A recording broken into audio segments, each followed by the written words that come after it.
C'est un piège subtil que l'ennemi des âmes emploie pour les éloigner du chemin du salut.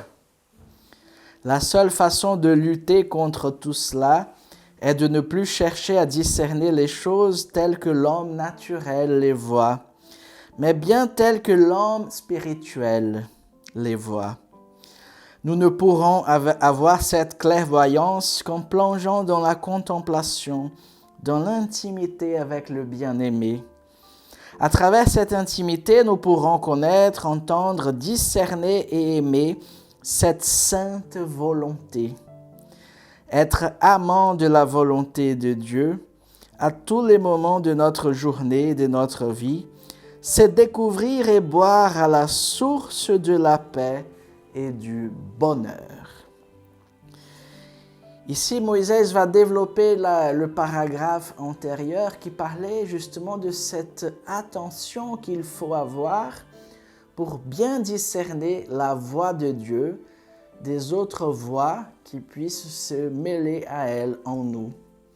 Nous savons que le démon peut lui aussi parler. Le monde nous parle sans cesse par ses séductions. Et même les personnes, il faut faire attention à discerner bien ses amitiés. Si nous cherchons un ami juste pour être toujours d'accord avec nous, ce n'est pas un véritable ami que nous cherchons, mais un double de nous-mêmes. Mais de nous laisser purifier même dans nos amitiés, dans nos connaissances. L'homme spirituel est celui qui vit selon le regard que Dieu porte sur toutes les réalités. Et le regard que Dieu porte en Jésus est un regard pascal, qui sait intégrer la croix et la résurrection, la mort et la vie, la douleur et la joie. Le regard charnel ne cherche que le plaisir pour le plaisir, la gloire humaine pour la gloire humaine, l'avoir pour l'avoir, afin de faire de soi-même une idole. Mais l'homme spirituel, il veut diminuer pour que le Christ grandisse, comme disait Saint Jean-Baptiste. Et cela, c'est une œuvre de la grâce. Nous ne pouvons pas le vivre par nous-mêmes. Il faut être de plus en plus des hommes et des femmes de contemplation. Un grand théologien du XXe siècle disait qu'au troisième millénaire, le chrétien, soit il sera un mystique, soit il ne sera rien du tout.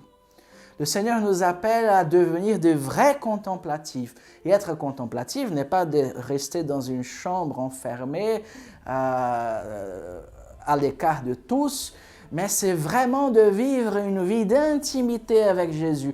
Permettre que le Seigneur vienne vivre sa vie dans la mienne, dans ce qui fait ma vie. Et alors ma vie elle-même deviendra la vie de Jésus à nouveau vécue sur terre. C'est pour cela que nous sommes appelés chrétiens, d'autres Christ, d'autres qui ont reçu l'onction de l'Esprit. C'est cette intimité. Dieu, en créant le monde, leur a donné sa gloire, la gloire de sa beauté.